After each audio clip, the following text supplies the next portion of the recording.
ದೇವ್ರೆ, ನಾನು ಏನು ಕೇಳ್ಕೊಂಡಿದ್ನೋ ಅದಕ್ಕಿಂತ ಜಾಸ್ತಿನೇ ಕೊಟ್ಟೆ. ಒಳ್ಳೆ ಜೀವನ ಕೊಟ್ಟೆ, ಒಳ್ಳೆ ಜನರನ್ನು ಕೊಟ್ಟೆ, ನಾನು ಕನಸಲ್ಲೂ ಅಂದ್ಕೊಳ್ದೇ ಇರೋ ಅಷ್ಟು ಖುಷಿ ಕೊಟ್ಟೆ. ಮುತ್ತನಂಥ ಮಕ್ಕಳು ಬೇಕು ಅಂತ ಕೇಳಿದೆ, 2 ವಜ್ರಗಳನ್ನು ಕೊಟ್ಟೆ.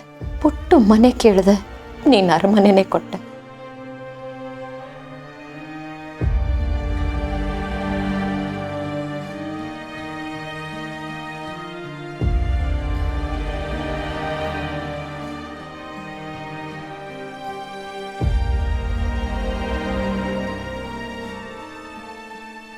ಅಪ್ಪ, ಅಮ್ಮ, ತಂಗಿ, ತಮ್ಮ ಎಲ್ಲರ ಪ್ರೀತಿ ಕೊಟ್ಟೆ, ಒಳ್ಳೆ ಸ್ನೇಹಿತರನ್ನು ಕೊಟ್ಟೆ.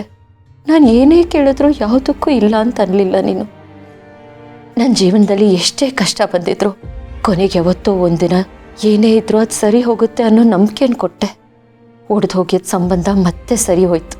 ದೂರ ಆದ ಮನಸ್ಸುಗಳನ್ನು ಮತ್ತೆ ಒಂದು ಮಾಡಿದೆ. ನಮ್ಮ ಮನೆಯಲ್ಲಿ ಮತ್ತೆ ನಗು, ಖುಷಿ, ಸಂತೋಷ ಬರೋ ಹಾಗೆ ಮಾಡಿದೆ. ಆದರೆ ಈಗ ಭಯ ಆಗ್ತಿದೆ ದೇವ್ರೆ. ಇಷ್ಟೆಲ್ಲ ಕೊಟ್ಟೆ, ಈಗೆಲ್ಲಾನು ನನ್ನಿಂದ ನಿಧಾನವಾಗಿ ದೂರ ಮಾಡ್ತಿದ್ದೀಯಾ ಅಂತ ಅನ್ನಿಸ್ತಿದೆ.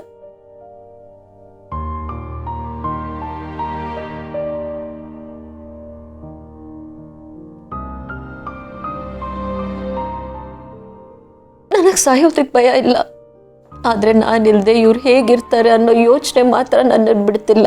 ನಾನಿಲ್ಲ ಅನ್ನೋದಕ್ಕಿಂತ ನನ್ನ ಜಾಗ ಖಾಲಿ ಆಗೋದು, ಇವ್ರಿಗೆ ಎಷ್ಟು ನೋವು ತರ್ಬೋದು ಅನ್ನೋದು ಯೋಚಿಸಿದ್ರೆ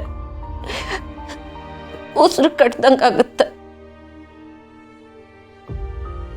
ದೇವ್ರೆ, ಇಲ್ಲಿ ನಮ್ದು ಅಂತ ಏನು ಇಲ್ಲ, ನನಗೆ ಗೊತ್ತು. ಎಲ್ಲ ನೀನೇ ಕೊಟ್ಟಿದ್ದು.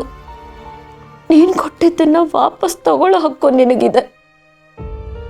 ಆದರೆ ಈ ರೀತಿನ ಯಾಕೆ ನನ್ನಿಂದ ಎಲ್ಲಾನು ಕಿತ್ಕೊತಿದೀಯ?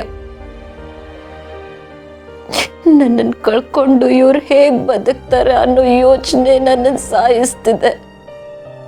ಆಗ್ತಿಲ್ಲ ನನ್ನ ಕೈಯಲ್ಲಿ.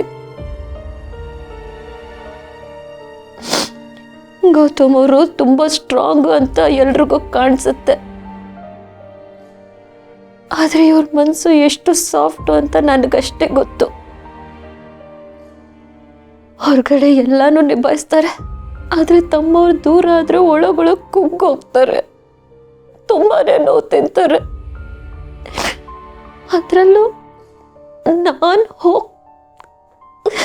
ದೇವ್ರೆ, ನನ್ಗೊಂದೇ ಒಂದು ಆಸೆ ಇತ್ತು, ಏನೇ ಆದರೂ ನಿಮ್ಮ ಜೊತೆ ಇಡೀ ಲೈಫ್ ಇರಬೇಕು ಅಂತ. ವಯಸ್ಸಾಗೋರ್ಗೂ ನಿಮ್ಮ ಜೊತೆ ಮಾತಾಡ್ತಾ, ಕಾಫಿ ಕುಡಿತಾ, ನಗ್ನಗ್ತಾ ಇರಬೇಕು ಅಂತ. ಮಕ್ಕಳನ್ನ ಬೆಳೀತಾ ನೋಡ್ಬೇಕಿತ್ತು, ಹೀಗೆ ಇದ್ ಬಿಡಬೇಕು ಅಂತ. ಇಷ್ಟೇ ನನ್ನ ಆಸೆ ಇತ್ತಿತ್ತು.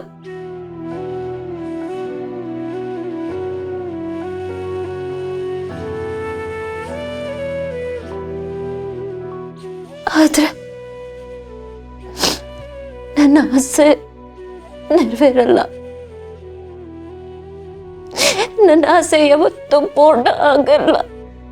ದೇವ್ರೆ, ಒಂದು ರಿಕ್ವೆಸ್ಟು,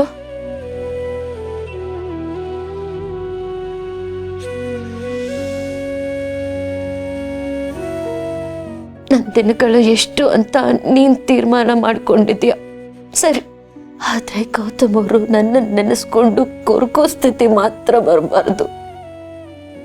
ಪ್ಲೀಸ್, ನನ್ನ ನೋವಿಗಿಂತ ಅವ್ರ ಕಣ್ಣೀರು ನನಗೆ ಜಾಸ್ತಿ ಭಯ ಕೊಡ್ತಿರೋದು.